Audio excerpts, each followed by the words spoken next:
Gentlemen,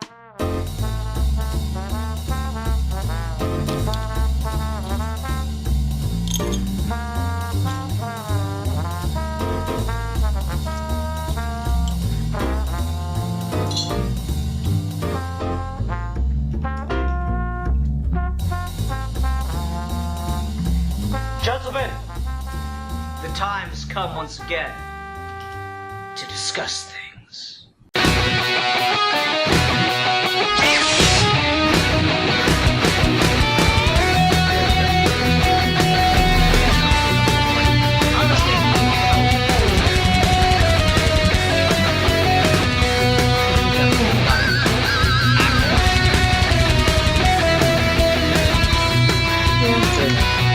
Oh well, you want to go ahead and get started on Scrooged? Yes. Okay. Hi everyone, welcome to another episode of Geeky Gentlemen. I am Sid Partout. Joining me today is... Steve.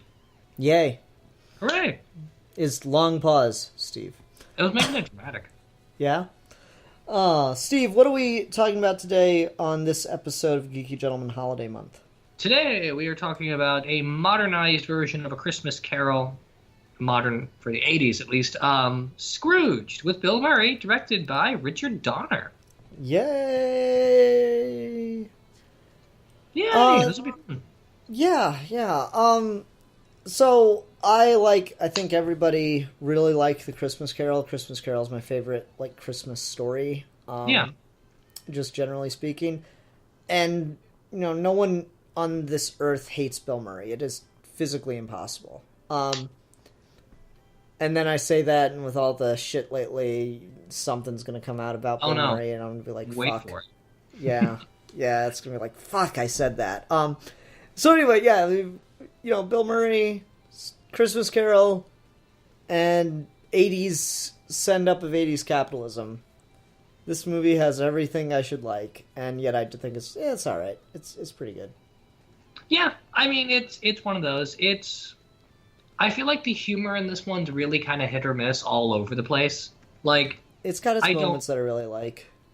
Yeah, I mean, the big thing for me is I don't care who you are. The Ghost of Christmas Present in this is awful, and I hate her, and I hate every scene she's in. Really? She's probably the funniest. Really? I think she may be my favorite character in this. I hate her so much. I think that's Oh kind of my the point, Steve. I think that is kind of the point. I know, but it's so obnoxious and dumb. I hate it. I don't know, she's just really funny. She just kicks the shit out of Bill Murray, and after all the dick moves you've seen this guy make in this movie, that is really refreshing. Oh no, it is. I love that she's introduced kicking him in the balls and punching him in the face. Yeah. I just think the actress is kind of obnoxious. Well, it's funny, I'm used to her now from Unbreakable Kimmy Schmidt, and she's kind of got that just grating voice and just kind of annoying feel, and I don't know, I quite like her. That's just her shtick, I think, and I think she's quite good at it. That's fair. I mean, she did make a name for herself like that in the 40s and 50s and stuff, but still. Yeah.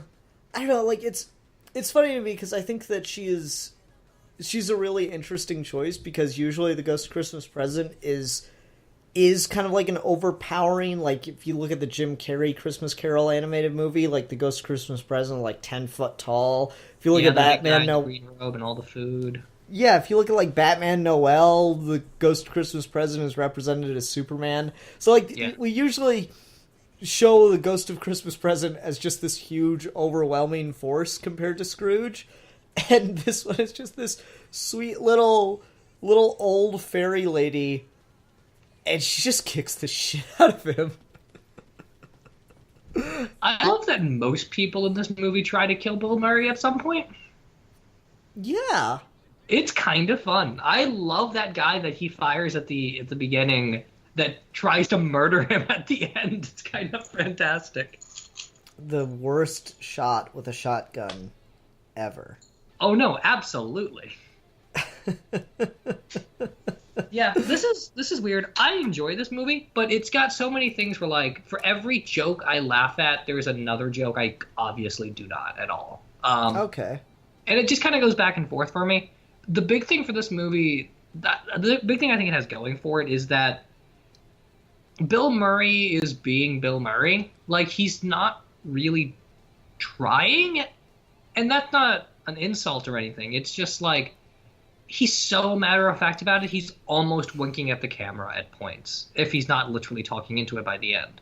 And I think that's fine. It's fun. The big thing that this movie had against it, and I think it sort of felt as it was being made, is that Ghostbusters came out like just a couple years before this, to the point where this movie was even advertised off the success of Ghostbusters. Uh-huh. So, like, there's just all these little awkward moments of, like, you want this to be another Ghostbusters, and you want Bill Murray in this because Bill Murray was in Ghostbusters. Gotcha. And that's a weird thing that happens with comedy actors, is they get typecast. Jim Carrey, all of the Jim Carrey movies you can name off the top of your head, he is playing Jim Carrey. You know? Yeah. Like, even when he plays the Grinch, is Jim Carrey's the Grinch. And so, like, this is the thing that happens a lot with comedy actors, where they're just playing themselves in a movie, and it's not just film.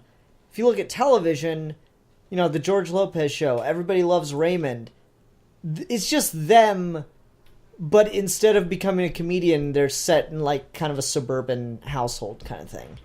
That is exactly it. Like, I remember,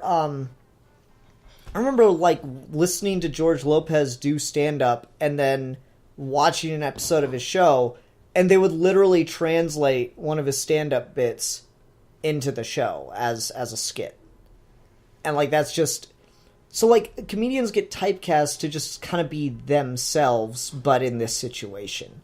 So, Bill Murray gets typecast to just play Bill Murray, but as Scrooge. Yeah. And so I don't know how much of a problem that is. It's just like, that is just a thing we do with comedic actors. I agree. And I think Bill Murray is the reason this movie works as well as it does, because that guy just has a really good sense of comic timing, even when he's just being himself. It's just when every now and then Donner feels the need to, like, make a Ghostbusters reference, or almost... I guess it's just been too long since I've seen Ghostbusters, because I didn't catch any Ghostbusters references. Okay, yeah, there's quite a few kind of sprinkled throughout. Bill Murray even, like, straight up references at one point. I forget what he says exactly, but like he almost he like has a joke where he's basically like, we should call the Ghostbusters, except he doesn't say Ghostbusters. Okay. There's a few of those all over it. Part of it is also, I know Richard Donner and Bill Murray didn't get along making this movie at all. Really? So I feel like maybe some of the tension in the Ghostbusters and the Ghostbusters chip on his shoulder is maybe a byproduct of that. I didn't know about that. Yeah, apparently, I think they've reconciled since this, because this has been like fucking 30 years at this point. It will literally be 30 years next year, damn. But I from what I understand, apparently Bill Murray is fun, but he's an acquired taste, and Richard Donner just couldn't deal with it. Mm-hmm. So I think maybe part of the weird, awkward humor every now and then in Ghostbusters linchpinning is just kind of Donner not doing Donner stuff and just kind of being fed up with Bill Murray doing Bill Murray stuff. Okay. And which is fine for me, at least. I think Bill Murray's a really fun idea as a Scrooge-type character, since he's already kind of a standoffish asshole personality that you have to warm up to. Yeah, Bill Murray tends to like, just come off as kind of like a guy you just have to deal with. Like, he's definitely not going to change. You ever heard some of the real life interactions people have had with Bill Murray? Yeah, where, like, he was at a McDonald's once and he walked up to a guy and ate one of their fries and says, like, no one will ever believe you, and then walks away. Yeah, and then he'll just, like, crash people's, like, parties. Yeah. And just hang out with everybody. And, like, that's just another... It's just another thing that you hear about comedians doing. Like, I remember, I watched... There was, like, some anniversary screening of Blues Brothers, and they did a,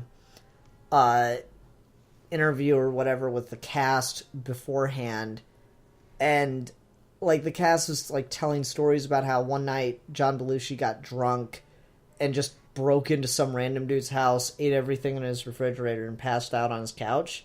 It's kind of amazing. Yeah, right. Like that's kind of a felony. It just seems like the type, particularly for the '80s. You know, the decade of cocaine, as it were. Yeah. I feel like the '80s is underlined with a line of cocaine across the stripper's tits. You're not wrong. Yeah, so yeah, it does seem like tension would exist with, you know, a comedian of Murray's stature at this time. Because what had Donner done recently when this came out, you know? Like, Superman was a number of years ago at that point. Yeah, Superman was almost 10 years ago to this point. I think Lethal Weapon may have been right before this. Okay. So, yeah, it's probably like two A-listers kind of clashing on set. Yeah, and I think Donner's not bad at comedy. I would never say that, because that's why Lethal Weapon works the way it does. But clearly Donner's sense of comedy and comic timing is not in line with Bill Murray at all, because particularly for movies like this, and particularly for Donner's movies, so much of the comedy comes in the edit, and for Bill Murray, it's all in the scene. Like, you just follow Bill Murray and he will make you laugh. You don't have to cut. And that's kind of the fun of the final scene, right? Yeah. Yeah, it's just Bill Murray going around being hilarious. Exactly. So, like, I feel like Donner just didn't have a lot to do when Bill Murray was on set, so it just makes some of it work really well, but it makes some of it really awkward too. So yeah, I do think that maybe like they're maybe both a bit too big for each other. I feel like The Omen was 10 years before this. Yeah, Omen's was 70s. Yeah, it was 70s. I'm trying to think of the timeline for this, because I think this is 86 or 87. This is 88. It's 88? Oh, okay. So then Lethal Weapon would have been literally right before this, and Lethal Weapon 2 would have been right after it. Okay. Weird. Yeah. Very different style, that's for sure. But yeah. all Christmas movies. That's what can you do? But yeah, part of the reason I picked this is I love talking about Christmas carols in general, because I have a hard time... Even when I know a Christmas Carol adaptation is bad, I don't really care, and I still watch it a lot anyway because I like it. Everything adapts it. Huh? Everything adapts it, though. No, like, everything has their version of a Christmas Carol. Like, even Arrow kind of did their version of a Christmas Carol. And that episode was amazing. I love that episode. I don't care what anyone says. Three Ghosts is fucking awesome. Steve Baxi loves Arrow. I love that one. Well, okay. That was when Arrow didn't suck. Steve Baxi. Very, very long. Steve Baxi liked Arrow when it was cool. It's true. I liked Arrow when no one had any faith in it and thought it was a stupid idea. And then people liked it. I'm like, what is wrong with you? No, you're right. Everyone does Christmas Carol. And sometimes the same franchise will do it multiple times. Like, I know there's like 3 Mickey Mouse Christmas carols. There's like 3 Looney Tunes Christmas carols. There's to be fair, those franchises have been around for like 70 years. No, that's true. But like, it even though like you can clearly tell when Christmas carols are really good, I have a hard time even finding the really bad ones that I won't just like watch all the time. So this one's kind of awkward in that it's not great and it's not terrible. And so the need to go back to this, I think for me, rests entirely on whether or not I feel like watching a Bill Murray movie. Mm-hmm. This is one of those things where like the Christmas Carol aspect of it isn't the thing that brings me to the movie. What I think is interesting... In a way, other Christmas Carol adaptations, it's the Christmas Carol idea that brings me to it. Okay, and see, what I think is interesting is I don't think anyone goes to the Christmas Carol specials because they want to see the Christmas Carol story.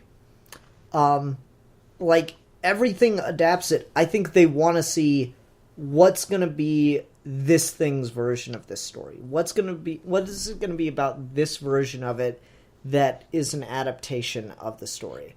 And I don't think anyone wants to see the story of Ebenezer Scrooge anymore. Like, it's been a while since we've had just a straight adaptation of the story that's not, like, based on a pre-existing property. I think the most recent one in memory is the Jim Carrey one? Yeah, I was going to say, I think that might be the latest one, but that wasn't too long ago, was it? Like, early 2000s. No, it was later than that. I thought it was, like, 2005? Maybe it's, like, 2009. Okay, so it's almost, like, 8 years? Yeah, okay, no, it's almost a decade old, so yeah, it's still to your point. Yeah, It feels like that thing just came out, damn. I know, I'm old. That's what I realized aging is, Steve, is just those things that just happened, turned out it was multiple years ago. That's what aging is. I remember seeing this in the theater then. Oh, like, did you see the meme that I posted the other night where it's like the 8-year-old sitting in the theater looking at the Iron Man 1? Yeah. And then, like, the 23-year-old or whatever sitting in the theater looking at Infinity War. And I was like, oh my god, how did this happen? Why did we grow old? I know. Like, I feel like aging has accelerated. But anyway, no, so I don't think anyone goes to the Christmas Carol for the story itself besides me. I think I'm the only one that wants to see the Christmas Carol story. Like, I actively get annoyed when I watch an adaptation of the Christmas Carol when they deviate too far away from the story of the Christmas Carol to serve their own narrative. Yeah, like, same. Within the show. Like, I actively get annoyed when I'm like, no, just stick with the Scrooge thing. Cut it out. No, I absolutely agree. I love just how well written and how perfect A Christmas Carol as a story is already. So all you have to do is just use that as a template. I don't really care what you throw into it. I just want to see that pattern again and again. Mm-hmm. So yeah, and that's the weird thing about Scrooged in general is just there's nothing about like their version of the Ghost of Christmas Past is fun. I think their Christmas Present's obnoxious. There are gags with the one of Future that I really love, but overall, I think of this movie as like a Bill Murray Christmas comedy before I think of it as a Christmas Carol movie. I mean, it doesn't help that he's not named Scrooge, right? Yeah. It doesn't help how fucking meta it is with the fact that he's producing a version of A Christmas Carol. You know, that makes it kind of weird, and it's like this weird metafiction thing. Yeah. Without going too far meta, though, right? It's like it's just trying to be meta enough that it catches you off guard while not really doing anything with that meta-ness. Like, I don't feel like there's enough commentary on the fact that we've adapted the Christmas Carol a million times. Like, like the way this movie opens with his god-awful ad showing all the problems with the world and then, like, showing that in juxtaposition to the simplicity and beauty and nostalgia of A Christmas Carol. Like, I feel like that commentary ends right there. Yeah, I don't does. I don't feel like we ever carry that through to anything else. Well, and I feel there's clearly supposed to be called back to it when he has a speech at the end, but I'm just going to go right out and say I don't agree with what he says at the end. You don't? Okay, I get in the 80s maybe that what he's saying makes some sense, but at the same time, I think it's what I kind of think it deludes down to that really basic argument people make of like, oh, everyone's on their smartphones all the time and they're not doing anything or socializing. Yeah. And it feels really old and cranky and out of touch. And I get the sentiment. I just don't think he's right about it. And that's weird because that's clearly supposed to be the cap off of the commentary they were trying to have at the beginning with the commercial. But I don't think those two things gel really well. I think what he was doing and its problems aren't resolved simply by him making that speech at the end. Yeah, and it's weird because, like, the speech seems like it's effective in a way that it just isn't. Like, yeah. It's weird that his boss and his boss's wife are dancing at the end. Yeah, I don't get that. Like, I do not understand why his boss changes his mind on this. Yeah, it's supposed to be...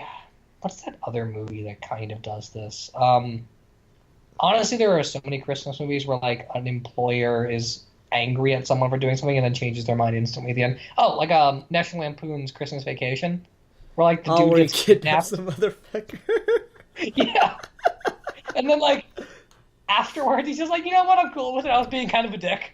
Like, you were, but I don't think you'd change your mind. No, Steve, don't you know that when you disagree with someone, if you kidnap them and threaten them with violence, then they will come around to see your position? This is the benefit of Stockholm Syndrome. To be fair, though, I have this hanging theory about that movie that the dude was lying about changing his mind, because who gives out a Christmas bonus after Christmas is over?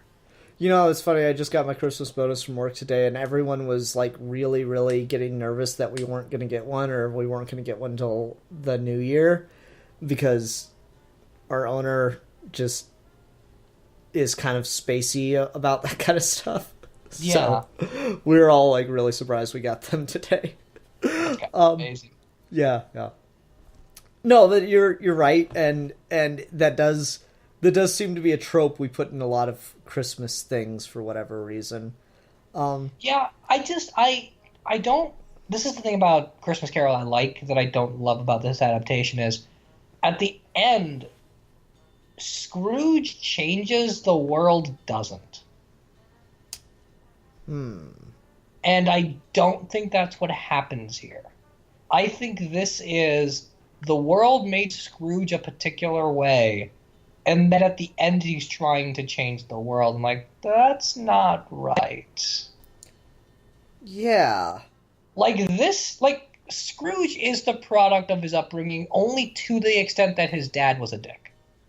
And it's weird because that doesn't really gel with the original Christmas Carol, because in the original, Scrooge wasn't the greatest guy around or anything, but he wasn't a bastard until his partner died. Yeah, exactly. He was just old and cranky, and everyone else was happy, and they wanted him to be happy because they loved him. Yeah. In this, it's really weird because everyone hates him. They really do. Like, yeah, like that. No one's inviting him to their Christmas party because they want to, and that's bizarre. Like, he doesn't feel like Scrooge, and he's just trying way too hard at the end, and he gets away from what the point of that story is. Uh-huh. Yeah, I think you're right. I think this is one of those things where, like, it is undeniably sloppy, but it's still undeniably enjoyable as hell. Yeah, exactly. Because I feel like we're complaining about it a lot, but at the same time, I have fun watching this, you know? Oh, no, I like this movie. I watch it every Christmas. I have fun with it. But like I said earlier, I watch it because I think it's a really funny Bill Murray Christmas movie. I don't think it's a good Christmas Carol. Mm-hmm. Let me ask you something about Christmas Carol that Batman Noel put in my head, and I feel like this kind of maybe enforces a little bit. Is there really a Ghost of Christmas Future? Or is Marley the third ghost? Like, Marley says you'll be visited by 3 ghosts, but Marley is a ghost. So he's already been visited by 3 ghosts. And, like, I feel like the death revelation thing is just fear and anxiety being brought on by all the emotions. Like, Batman Noel kind of put that in my head, and I kind of dig it. And I feel like this does a good job in portraying that, too, because, you know, he sees all the things that could go wrong, but it's not unbelievable to think that he might come to those possibilities himself. And in the end, it's always the realization that he's going to die alone that turns Scrooge. So, like, it's weird that, you know, death never talks in anything. Like, what's the one time the Ghost of Christmas Future talks? Mickey Christmas Carol? Probably, yeah. Yeah, like... Well, on the Looney Tunes one where it's Taz. Rah, rah, rah. Yeah.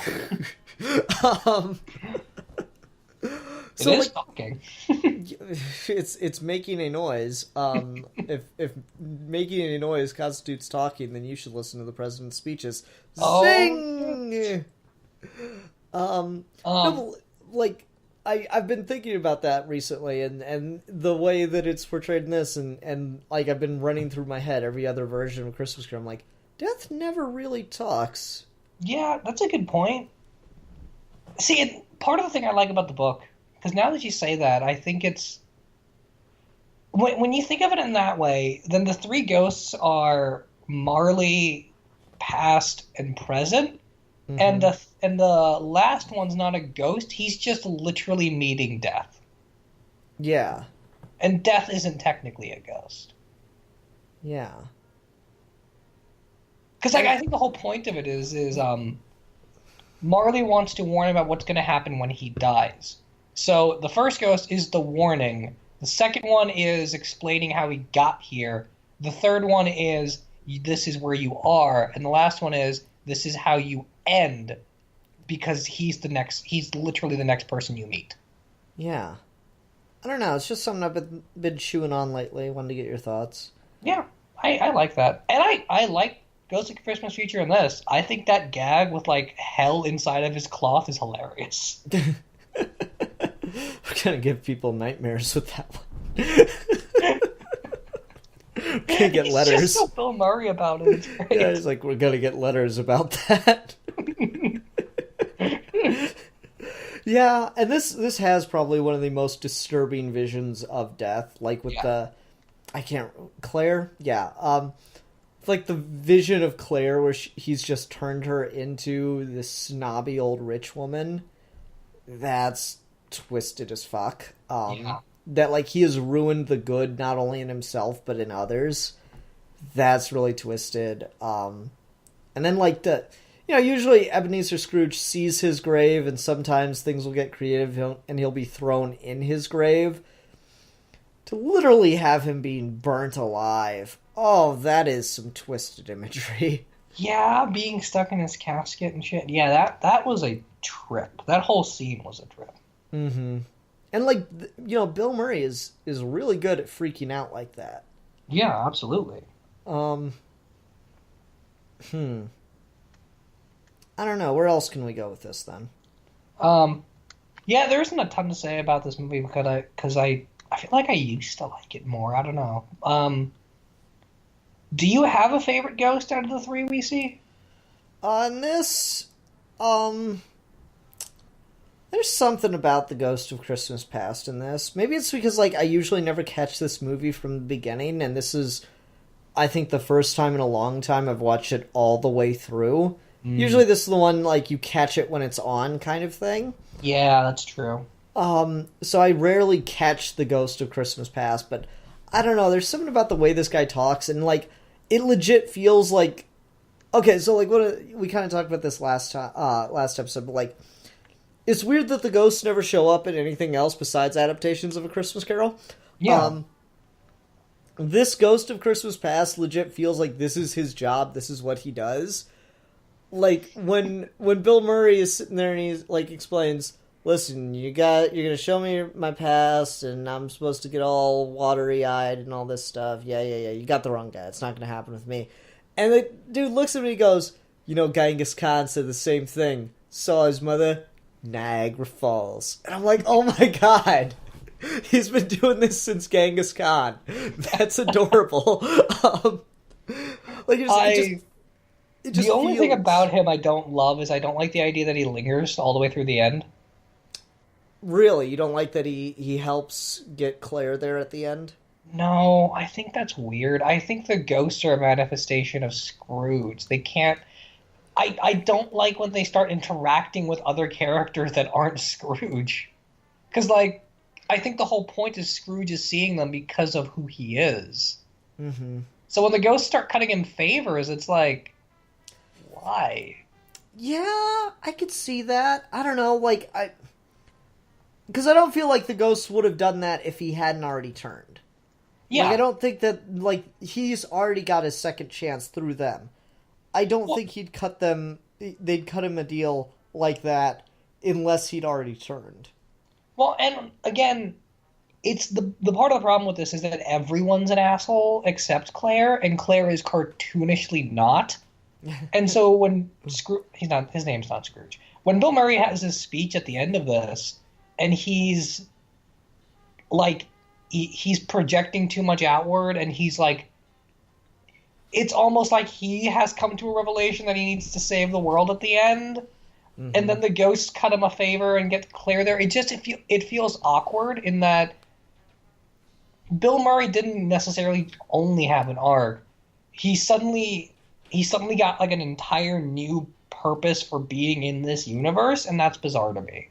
Where like if the point of Scrooge as a story is this one person needs to atone for who he is, there's a cool meta commentary you could do with that, since this guy literally runs a TV station and he makes the world the way it is in a particular way.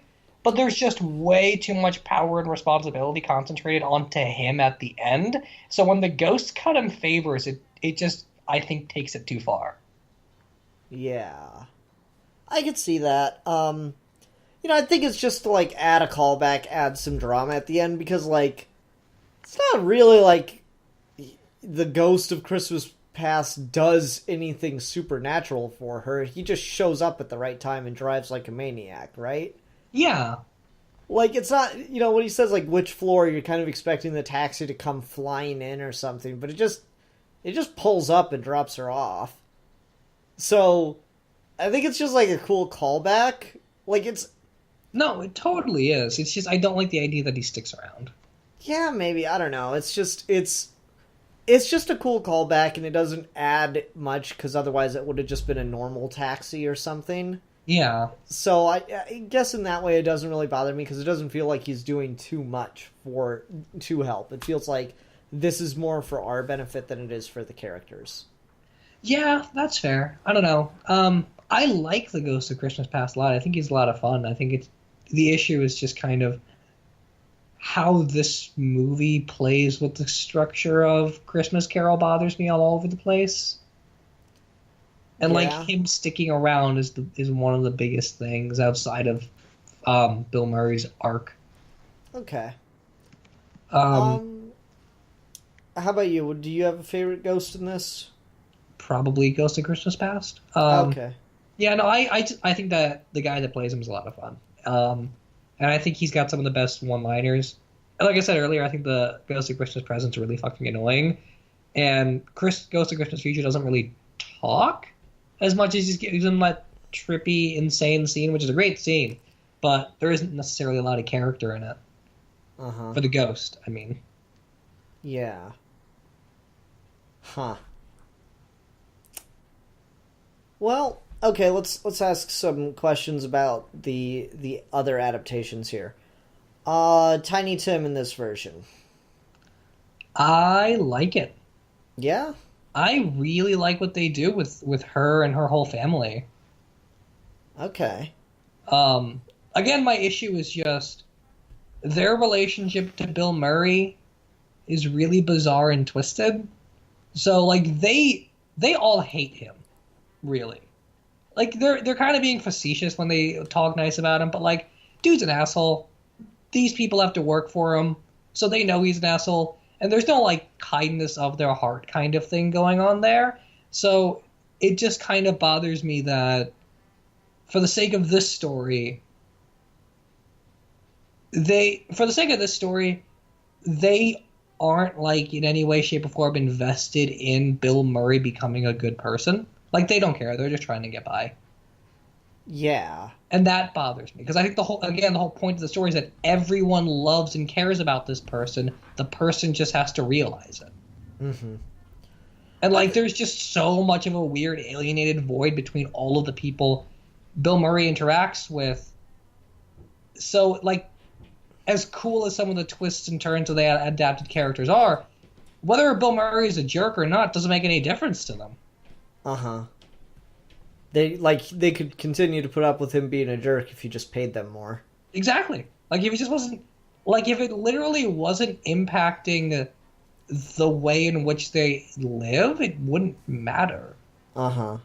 Like, they're not inviting him over for Christmas dinner. What the fuck do they care? It's a good point.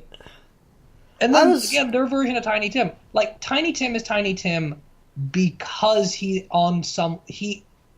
could be benefited if Scrooge wasn't an asshole and he actually helped his family out. Like, there's a relationship there. This is just a person. Like, by the end of it, it's like asking Bill Murray to apparently, like, single-handedly save the world. Yeah, I do think that's weird, especially with the way that they kind of, like, play up the Tiny Tim thing with Mary Lou Retton as Tiny Tim. Yeah, yeah. Like, you know, it plays up this misunderstanding people have of the Tiny Tim story, because, like, I don't even think Tiny Tim, like, in the original, does Tiny Tim lose the damn crutch? I don't think so. Yeah, I think he just says, God bless us, everyone. And then, like, over time, he, like, stops limping or whatever. Well, I know in the book they said, like, he could get there. They just, like, needed money for, like, therapy or something. Yeah, but, like, and then in other movies, like, you know, Scrooge coming around somehow magically cures Tiny Tim, and sometimes they connect that to the ghosts interfering. But, like, this seems to have, like, the hottest take on the safety of Tiny Tim, with Mary Lou Retton doing, you know, somersaults and backflips. Yeah. Yeah. And then their version of Tiny Tim, it's like, well, he's just magically able to talk by the end. And that's... I mean, that's good, but, like... What was it about? Was it just that Bill Murray had the turn that inspired him to be able to say the God bless us, everyone? And see, that's the thing. It's like, from the perspective of this kid, he doesn't fucking care about Bill Murray. Mm-hmm. Like... And again, Tiny Tim is endlessly optimistic all the way through in the book. I like the idea of, in a modern version of A Christmas Carol, the injury or the health issue for Tiny Tim isn't like a physical thing, like a limped leg or something. It's more of like a psychological trauma thing, so like the kid can't talk. I think that's a cool way to do that. But when you do something as hyper-specific as can't speak, then you are fundamentally creating a different version of the character, which is fine.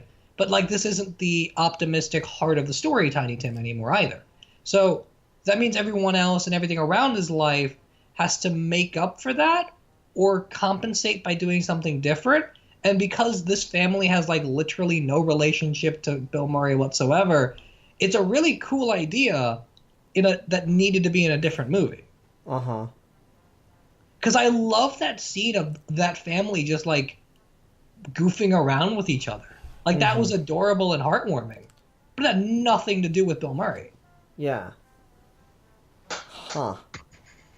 Steve, I think you hate this movie. I don't. I like it. I watch it every year. I just love to destroy the things I hate. I'm really into S&M. What was I in?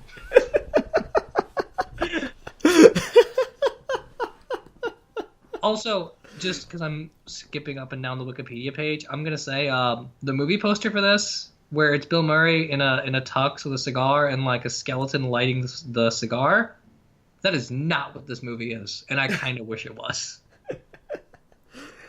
Okay then, that sounds. This movie is not what it's advertised. Okay, well, worst movie ever then. Throw it in the garbage pile. Go ahead. Sorry, I was just gonna say, there's a couple of, like, big names attached to this that I didn't even really realize while watching it, and I still don't see even after knowing them. The big one immediately we talked about is Richard Donner. This does not look, sound, feel like a Richard Donner movie at all, and I wouldn't know it's Richard Donner if I didn't see his name pop up. The other one is Danny Elfman does the score. Oh, I knew that was Danny Elfman. Really? Okay, right away. I did not hear that as Danny Elfman at all. Dude, it opens with la la la la la la la la la la la la. Of course it's Danny Elfman. That is Danny Elfman. That is Danny Elfman's trick. Like, you know, Hans Zimmer likes to do the bum, bum. Yeah. Danny Elfman does his la la la la la la la. John Williams, ba da da da da. Like, they all have, like, one trick that they learned. Like, they all sat around one day and Hans Zimmer was like, I'm gonna do like a bum, and John Williams was like, I'm gonna use the same four notes. okay? And Danny Elfman's like, I'm gonna put a la la la la la la la's in mine. All right, cool. And we'll all just stick to the same trick, and then no one will ever be able to catch on. And it's the same shit every fucking movie. It's That's the same shit. Danny Elfman, it cracks me up. Like, everyone gets on John Williams for, like, Superman and Star Wars and Indiana Jones sound the goddamn same. No one fucking listens to Beetlejuice and Tales from the Crypt. Because they're both done by Danny Elfman, and he plagiarized the fuck out of himself. Because there's literally no difference. Beetlejuice starts slower. That's it. You skip to like 30 seconds into Beetlejuice, and you're there. The only score I think Danny Elfman's ever done that's definitely outside of his comfort zone, but doesn't really count because he just copied someone else, is Age of Ultron. I didn't realize Danny Elfman was Age of Ultron. That's crazy. Yeah, he did the score for Age of Ultron, but all he did is he made Danny Elfman instrumentalize versions of the Avengers score by Alan Silvestri. Huh. So, like, it's the same note, it's just played on a different instrument. It's kind of annoying. It's crazy, because Avengers is, like, the one theme that universe really has, you know? Like, Captain America, the first Avenger, got used, like, twice, and it's really good, but, like, Avengers is the only theme they really have, and you still can't hum it. You still can't quite get, like, it's not popular conscious enough for me to be able to go up on the street and say, hum the Avengers theme to some random person. It's crazy. It's catchy, but yeah, you can't hum it, and it's not culturally conscious. To be fair, though, they knew what they were doing in the Infinity War trailer, because in that trailer, it ends with the teaser music. poster for Avengers Infinity War is literally the same poster as the original Avengers teaser poster, which was just the letter A, except it's colored in yellow now, and it's the exact same music from that first trailer. Yeah, I remember that. Like, I haven't seen that trailer, but I waited outside the theater while the trailer played, and I heard the Avengers music. Yeah, and they also got a lot of mileage out of Joss Whedon's There Was an Idea speech. Like, damn. Oh, nice. Yeah, anyway. So no, like, Danny Elfman, dude, like, right away, when we opened with that fucking stupid action scene at the North Pole... That was hilarious. Yeah, I could hear... That was so fucking funny. Again, I haven't watched this movie start to finish in a long-ass time. This is a long movie, by the way. I haven't watched this start to finish in a long-ass time. I so forgot about that. I was like, wait, did I watch the wrong version of this or something? Did I get the wrong movie? I love the way this movie opens because I love that fake movie, and I love both commercials. I think they're both kind of hysterical. Yeah, I could dig it. I really, really like Bill Murray's promo for Scrooged. And then, like, the thing that really caps it off is, like, a couple scenes later, they show him a woman died watching the promo. And he's like, yes, this is the greatest thing that could possibly happen. And you're just like, wow. That is some Lex Luthor level shit right there.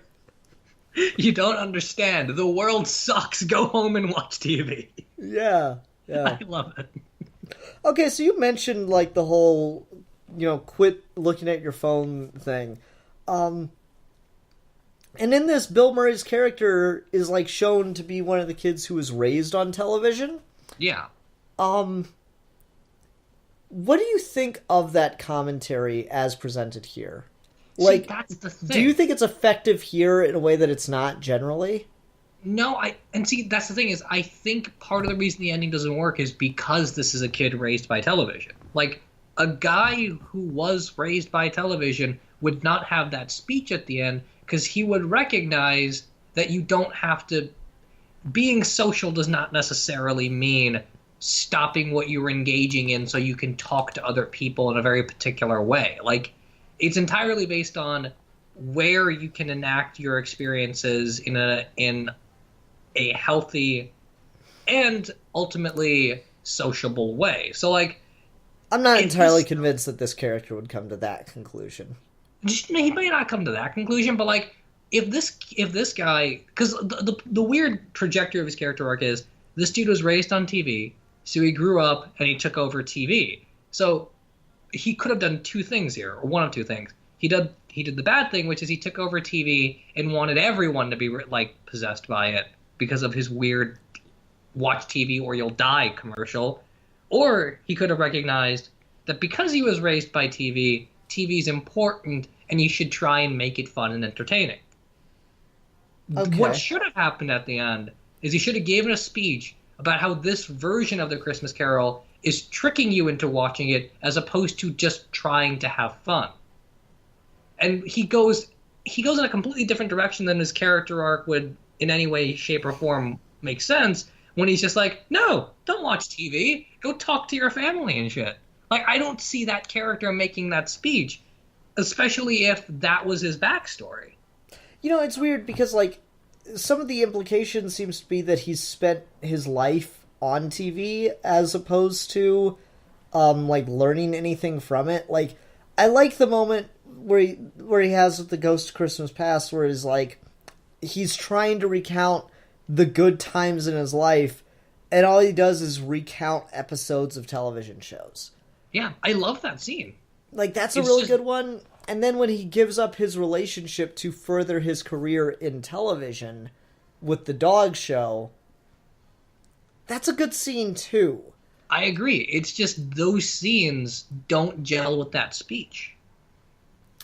I don't know. Like, I feel like the speech is about don't waste your time ignoring your loved ones by tuning in to something to get away from them. You know, it's funny. I was watching Nostalgia Critic's review of Home Alone 2, and I know you're not a huge fan of him, but he made a point that I really liked where he's like, you know, in this stressful holiday season where you have to be around your family members and you try to keep the peace, one of the nice things to do is to bond over the thing that requires absolutely no bonding, where you don't have to talk to them, and that's to watch a Christmas movie. And I'm like, yeah, that's kind of true. No, and see, that's the thing, right? Like, it's snide and it's a good joke, but, like, I also think on some level it's true. We're like, for every family, there's going to be people you hate and you don't want to talk to them. But if you're all just kind of huddled around watching a Christmas movie, it's civil, it's safe, and it's fine.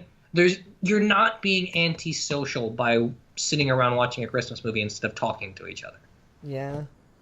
And, like, part of it is just that ending scene is trying to do too much that this movie didn't properly set up or pay off in good enough ways. Where, like, I know what he's trying to say, and it's fine to try and say it, but it doesn't belong in this movie, especially when so much of it and his arc are focused on him being raised by TV and controlling TV and putting together a TV production. Like, he's cut off relationships to further his career, but that's also there is more to it than that, and that's not the thing that he's addressing when he's like, go watch TV, don't watch TV.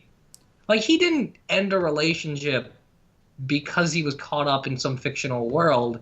He ended a relationship because he got too into what he was doing. Yeah, like, he was being exceptionally antisocial in a completely different way. Mm-hmm. It's just bizarre to me that, like, that speech would come from the end of this movie. No, I think that's fair, and it maybe just be too much of a simplistic take on it, not realizing that it's contradicting its own themes. Like, I could feel like Richard Donner might be the kind of guy to say that some people are just too obsessed with television. I'm sure, yeah. Like, he just seems like kind of like a, you know, he's like an older guy. I could hear that coming out of his mouth for some reason. So maybe he just kind of, like, let his own preconceived notions kind of override the character. You know, you'll notice writers do that from time to time, where it's like, yeah, I'm not going to say that character wouldn't think that, but I think you think that. And you're kind of just imposing it onto them. Yeah, which totally makes sense. I mean, and that's interesting. It's an interesting thing to say, particularly coming from who Richard Donner is. Or whoever wrote the screenplay for this, perhaps. Yeah. Okay. What else can we talk about real quick? What'd you think of the love interest? Because we haven't talked about her very much. She's kind of cartoony. I'm fine with her. I think she's fun, and I like the actress a lot. And when, like you mentioned earlier, with the Ghost of Christmas Future and that really twisted vision that he gives her, I think that's all cool. I just kind of feel like she sort of gets lost in the shuffle of, like, this movie also needed a love story. Because part of the other thing I like about A Christmas Carol is he doesn't reconcile. Like, that relationship's dead. It's long gone. It's over. And, like, this movie needed to have, like, a weird... Not necessarily weird, but, like, this movie, given the era it's coming out in and everything, of course it needed to have some love interest. I just feel like she doesn't...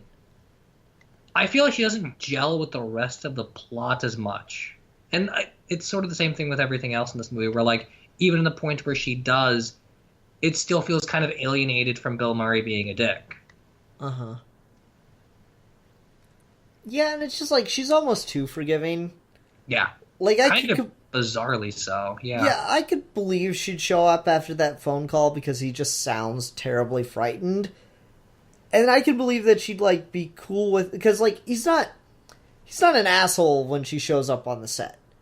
Like, I mean, yes, he says to staple antlers onto a mouse, but he's not an asshole to her when she shows up on the set. When he shows up at the shelter and he just can't wait 5 minutes for her, it's just a complete dick. Yeah. I don't know how much I buy her running back to the studio at the end. I don't like that. I believe that he's the guy that would do that. That, like, he learned a part of his lesson, but not enough, so he's still being a dick despite doing what's kind of the right thing. I just don't believe in her reaction to it, and that's where she comes off again like too much like a cartoon. Like, she's the only person in this movie that is altogether really, really wholesome and and friendly and happy about everything, and that just makes her not gel well with everything else. Yeah. And then there's just, like, really odd collateral cost in this movie. Like, is that homeless guy still frozen underneath the set of A Christmas Carol? Because that's weird. Yeah, that is kind of weird, isn't it? Yeah, like, he just randomly dies because Bill Murray doesn't give him $2. But then, like, he freaks out after seeing his body and he escapes where the dude's stuck at. Then we just never go back to that guy. Yeah, it's kind of odd. I will say, I really like that scene. I like how he just doesn't know how to handle death, you know? Yeah.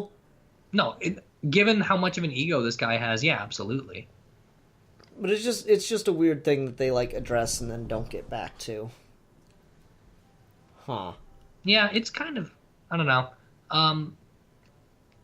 The guy, the one, like, sort of subplot in this that I think works the best is the guy that Bill Murray fires in the beginning, and then you kind of, like, run into him a little bit throughout the movie where, like, whatever Bill Murray's doing still somehow inadvertently affects this guy until you get to the point where he just wants to fucking blow his brains out.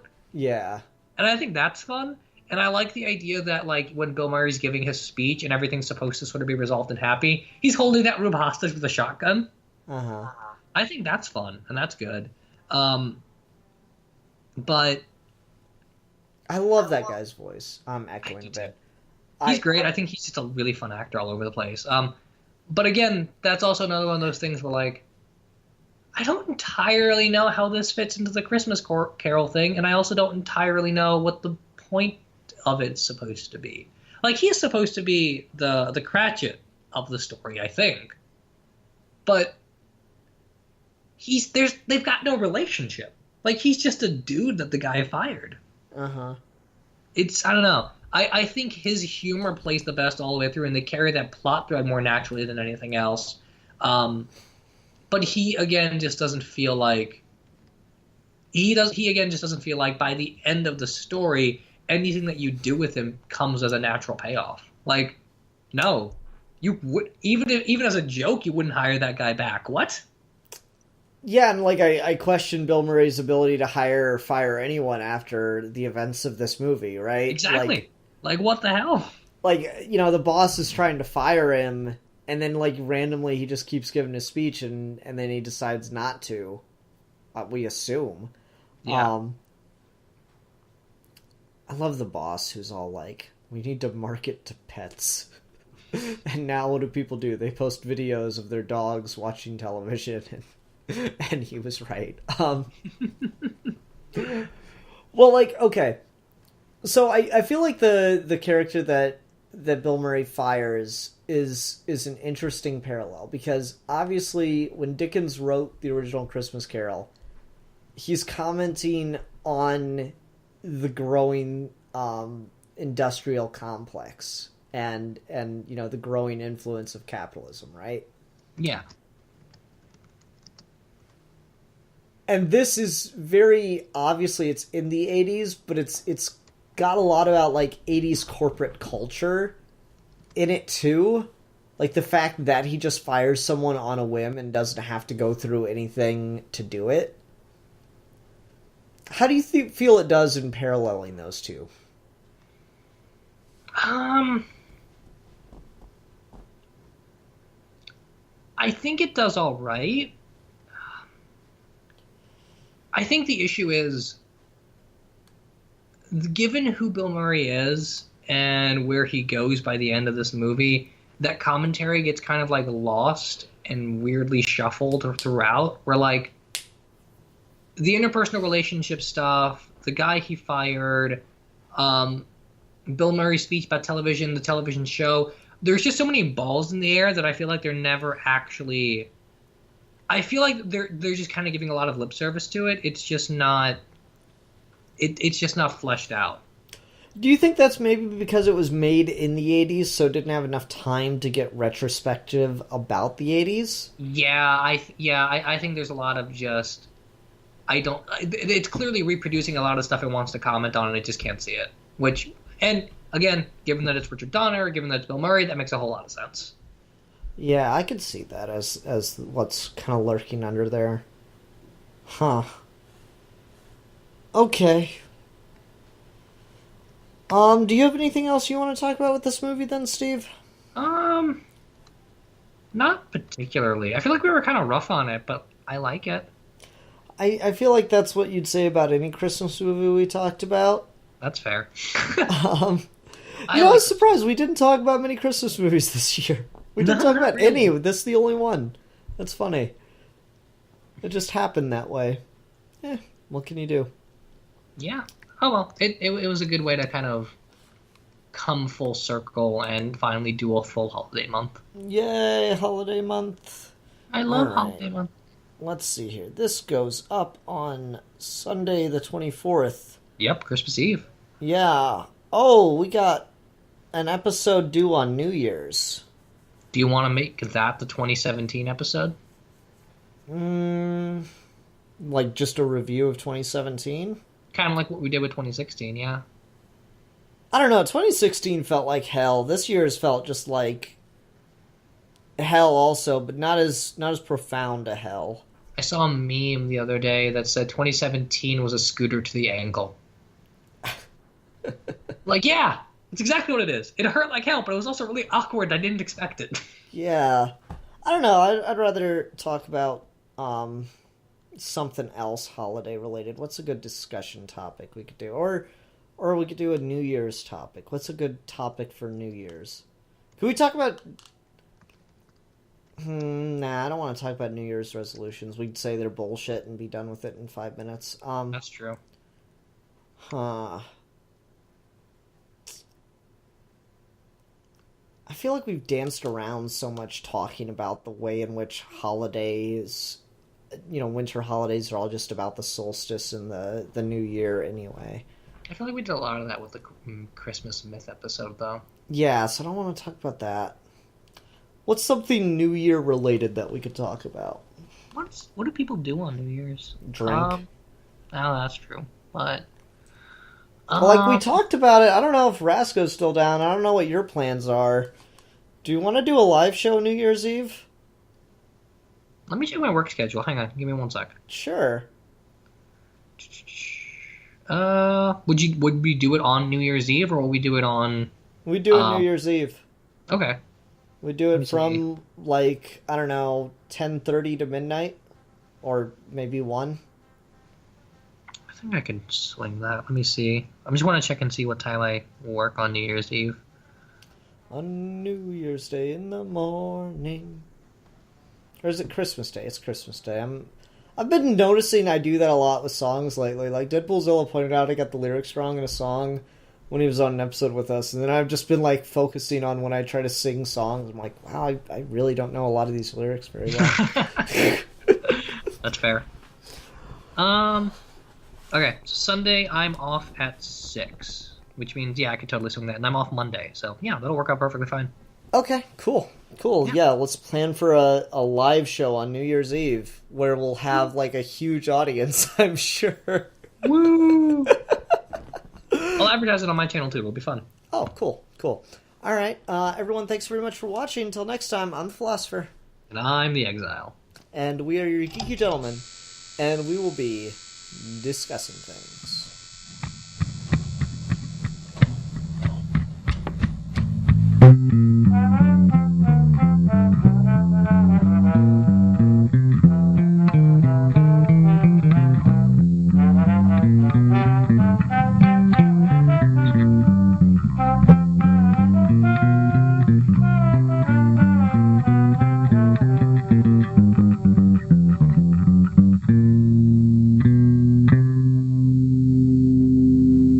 Ho, ho, ho, ho! Merry Christmas!